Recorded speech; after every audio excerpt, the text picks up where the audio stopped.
आदिकालीन हिंदी साहित्य, जिसका समय मोटे तौर पर 1000 ईस्वी से 1350 ईस्वी के बीच माना जाता है, भारतीय इतिहास और संस्कृति के एक अत्यंत अस्थिर और संक्रमण काल की उपज है। इस काल में राजनीतिक अस्थिरता अपने चरम पर थी। छोटे छोटे राजपूत राजा आपस में लड़ रहे थे और उत्तर पश्चिम से लगातार मुस्लिम आक्रमण हो रहे थे। इस परिवेश ने सीधे तौर पर इस युग के साहित्य की काव्यगत विशेषताओं को निर्धारित किया।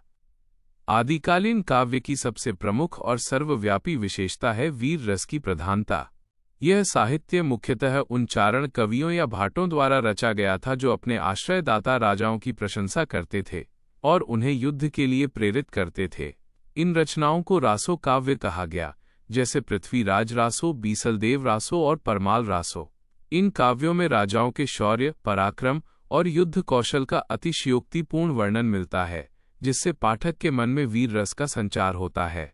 युद्धों का वर्णन अत्यंत सजीव और विस्तृत होता था, जिसमें शस्त्रों की झंकार, हाथियों का चिंगाड़ और योद्धाओं के भीषण संघर्ष को चित्रित किया जाता था। हालांकि इन वीर गाथाओं में ऐतिहासिकता कम और कल्पना तथा लोक प्रसिद्धि का मिश्रण अधिक है, जिसका उद्देश्य केवल राजाओं का यशगान करना था। वीर रस के साथ साथ श्रृंगार रस का भी समावेश आदिकालीन काव्य की एक महत्वपूर्ण विशेषता है। राजाओं के जीवन में युद्ध के अतिरिक्त प्रेम और विवाह का भी विशेष स्थान था, और रासो काव्यों में नायिकाओं के सौंदर्य का वर्णन बड़े मनोयोग से किया गया है। उदाहरण के लिए, बीसलदेव रासो में राजा बीसलदेव और रानी राजमती के प्रेम, विरह और पुनर्मिलन की कहानी श्रृंगार के दोनों पक्षों यानी संयोग और वियोग को बड़ी मार्मिकता से प्रस्तुत करती है।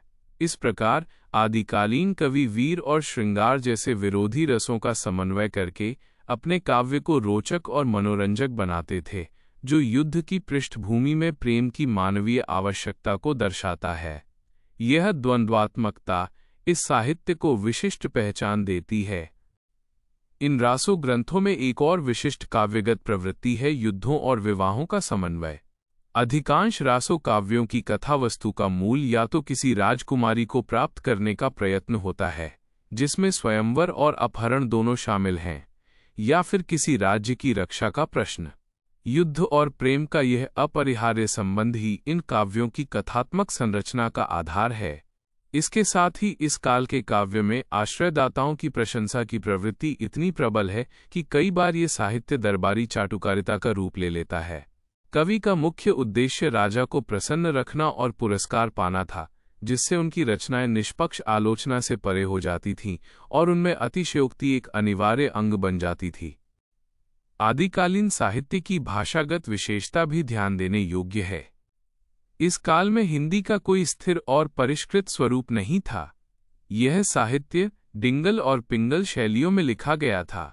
डिंगल अपभ्रंश जोड़ राजस्थानी शैली में लिखा गया काव्य कठोर, ओजस्वी और कर्कश ध्वनियों से युक्त होता था, जो वीर रस के चित्रण के लिए अत्यंत उपयुक्त थी, जबकि पिंगल अपभ्रंश जोड़ ब्रजभाषा शैली अधिक मधुर और कोमल होती थी, जिसका प्रयोग श्रृंगार रस और कोमल भावों के चित्रण के लिए किया जाता था। यह भाषाओं का मिश्रण ही हिंदी के प्रारंभिक स्वरूप के विकास का प्रमाण है। इसके अतिरिक्त इस काल के कवियों ने अनेक छंदों का प्रयोग किया, जैसे दोहा, सोरठा, छप्पय, तोमर, पद्धरी, गाहा आदि। छंदों की विविधता और उनका कुशल प्रयोग वीर रस की अभिव्यक्ति में सहायक होता था। छप्पय छंद विशेष रूप से रासो काव्यों में बहुतायत से मिलता है। उपलब्ध साहित्य की दूसरी प्रमुख धारा सिद्धों, नाथों और जैन मुनियों का धार्मिक और उपदेशात्मक काव्य है।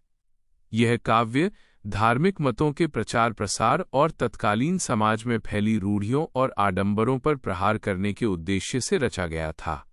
सिद्धों का साहित्य, जैसे सरहपा और लुइपा की रचनाएं, मुख्यतः तंत्र साधना और सहज मार्ग की महत्ता बताती हैं। इनकी भाषा को संध्या भाषा कहा जाता है, जिसमें प्रतीकों और गूढ़ अर्थों की प्रधानता है, जिसका अर्थ सामान्य पाठक के लिए समझना कठिन है। नाथ साहित्य में हठयोग की प्रधानता है और ये इंद्रिय निग्रह, वैराग्य और मन की शुद्धि पर बल देता है। गोरखनाथ नाथ साहित्य के सबसे महत्वपूर्ण कवि हैं, जिन्होंने रूढ़ियों का खंडन किया। इन धार्मिक धाराओं के काव्य की सबसे बड़ी काव्यगत विशेषता है रूढ़ियों का विरोध, बाह्याडंबरों की निंदा और आत्मसाधना पर बल। इस तरह का साहित्य मुख्यतः शांत रस से ओतप्रोत है।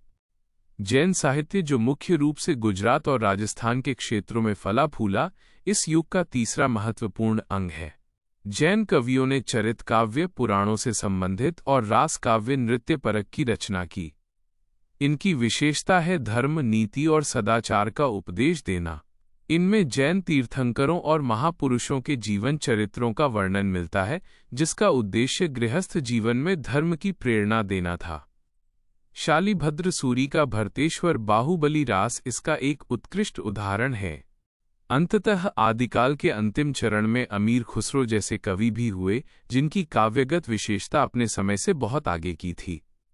खुसरो ने पहेलियों, मुकरियों, दो सुखनों और गज़लों की रचना की। उनकी भाषा खड़ी बोली के प्रारंभिक रूप के निकट थी और उनका काव्य लोक मनोरंजन और विनोद से परिपूर्ण था। उनकी रचनाओं में धर्मनिरपेक्षता और सामाजिक यथार्थ का पुट है, जो उन्हें रासों और धार्मिक साहित्य से भिन्न और आधुनिकता के करीब खड़ा करता है। इस प्रकार आदिकालीन हिंदी साहित्य अपनी विषय वस्तु, रस योजना, भाषा शैली और उद्देश्य की विविधता के कारण भारतीय साहित्य के इतिहास में एक महत्वपूर्ण आधारशिला प्रस्तुत करता है, जहां एक ओर वीर गाथाओं की गूंज है, तो दूसरी ओर धार्मिक वैराग्य और लोक मनोरंजन की सरलता भी मौजूद है। इन सभी तत्वों को मिलाकर ही आदिकालीन साहित्य की व्यापक और बहुआयामी काव्यगत विशेषताएं निर्मित होती हैं।